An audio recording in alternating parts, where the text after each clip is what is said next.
요한복음 4장.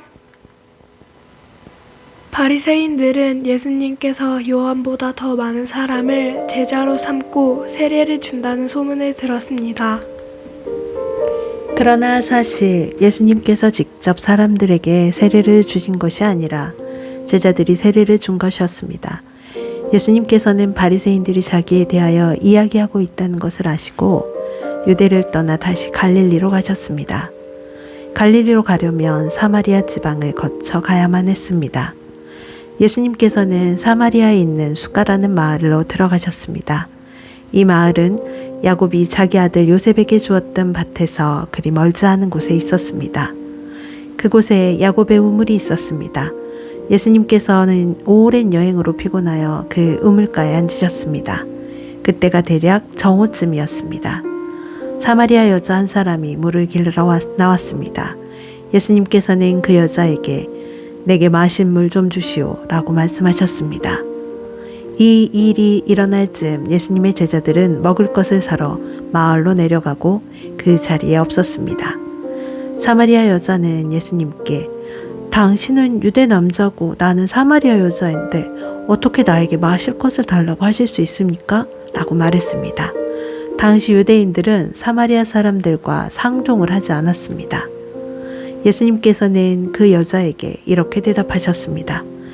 당신이 하나님께서 주시는 선물이 무엇인지 또 내게 마실 것을 달라고 말하고 있는 사람이 누구인지 알았더라면 오히려 당신이 그 사람에게 구하였을 것이고 그러면 그가 당신에게 생명의 물을 주었을 것이요. 그 여자가 말했습니다. 선생님, 당신에게는 물기를 도구도 없고 이 우물은 매우 깊은데 어디서 그 생명의 물을 구한단 말입니까? 당신이 우리 조상 야곱보다 더 큰 분이란 말씀입니까? 야곱은 우리에게 이 우물을 주신 분입니다. 그분도 친히 이 우물에서 물을 길어 마셨고 그분은 아들들과 가축들도 그렇게 했습니다. 예수님께서는 이 물을 마시는 사람은 다시 목마를 것이요. 그러나 내가 주는 물을 마시는 사람은 누가 되었건 간에 영원히 목마르지 않을 것이요. 내가 주는 물은 그 사람 안에서 계속 솟아나 영원한 생명을 가져다 두는 우물이 될 것이요.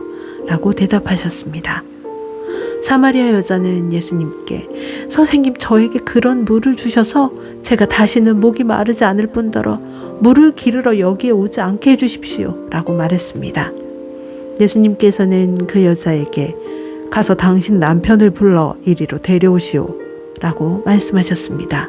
그 여자는 예수님께 저는 남편이 없습니다. 라고 대답했습니다. 그러자 예수님께서 당신이 남편이 없다고 한 말은 맞는 말이요. 실제로 당신은 남편이 5명이나 있었고 지금 당신과 함께 사는 남자도 당신 남편이 아니요. 당신이 방금 전에 말한 것은 틀린 말이 아니었소. 라고 말씀하셨습니다. 그 여자는 선생님, 제가 보기에 선생님께서는 예언자이십니다. 우리의 조상들은 이 산에서 예배하였으나 유대인들은 예배할 수 있는 유일한 장소는 예루살렘에 있다고 주장합니다. 라고 말했습니다. 예수님께서 이렇게 말씀하셨습니다. 여인이여, 나를 믿으시오. 이 산에서도 아니고 예루살렘에서도 아닌 당신네들이 아버지께 예배할 때가 올 것이요. 사마리아 사람인 당신네들은 알지 못하는 것을 예배하나 우리 유대인들은 우리가 알고 있는 것을 예배하오. 그것은 구원이 유대인들로부터 나오기 때문이요. 그러나 참되게 예배하는 사람들이 영과 진리로 아버지께 예배할 때가 올 것인데 지금이 바로 그때요. 그리고 하나님께서는 이렇게 예배하는 사람들을 찾고 계시오.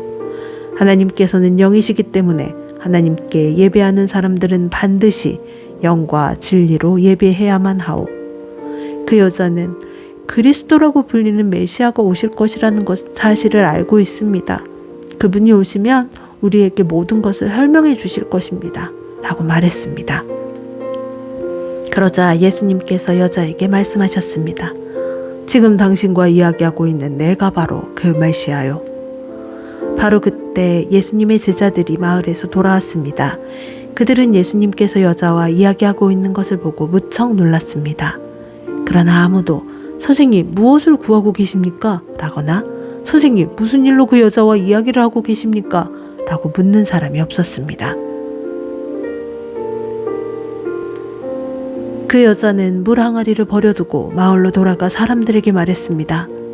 여러분, 이리 와서 내 과거의 일을 다 말해준 사람을 한번 보세요. 이분이 메시아가 아닐까요? 그러자 사람들이 마을에서 나와 예수님께로 왔습니다. 그 사이 제자들은 예수님께 선생님, 음식을 좀 드시지요 라고 청했습니다. 그러나 예수님께서는 나에게는 너희들이 알지 못하는 먹을 음식이 있다라고 말했습니다. 그러자 제자들은 자기들끼리 누가 예수님께 먹을 것을 갖다 드렸을까? 라고 말했습니다. 예수님께서 이들에게 말씀하셨습니다. 나의 음식은 나를 보내신 분의 뜻을 행하고 그분의 일을 완수하는 것이다. 너희들은 넉 달이 지나야 추수 때가 될 것이다 라고 말하지 않느냐. 그러나 나는 너희에게 말한다. 눈을 들어 밭을 보아라. 이미 곡식이 익어 추수할 때가 되었다. 추수하는 사람은 벌써 추수한 대가로 풍싹을 받고 영생을 위한 곡식을 추수하는 중이다. 그래서 씨를 뿌린 사람은 추수하는 사람과 함께 기뻐할 수 있게 될 것이다. 그러므로 한 사람은 씨를 뿌리고 다른 사람은 추수한다라고 하는 말은 진리이다. 나는 너희들이 직접 수고하지 않은 것을 추수하라고 너희들을 보냈다. 다른 사람들은 수고하였고 너희들은 그들이 해놓은 수고의 결실을 얻게 되었다. 그 마을에 사는 많은 사마리아 사람들은 그 여자가 그분은 내 과거의 모든 일을 나에게 말씀해 주셨어요 라고 말한 것 때문에 예수님을 믿었습니다. 사마리아 사람들은 예수님께 그들과 함께 지내다 가시기를 청했으므로 거기에 이틀을 머무르셨습니다. 그래서 보다 많은 사람들이 예수님의 말씀을 듣고 예수님을 믿었습니다. 그들은 그 여자에게 더 이상 우리는 당신 말 때문에 예수님을 믿는 것이 아니오. 우리가 이제는 예수님의 말씀을 직접 들었고 이분이 참으로 세상의 구세주라는 사실을 알았기 때문에 믿는 것이오. 라고 말했습니다. 이틀 후에 예수님께서는 그곳을 떠나 갈릴리로 가셨습니다. 전에 예수님께서는 예언자가 자기 고향에서는 존경을 받지 못한다고 직접 말씀하신 적이 있습니다.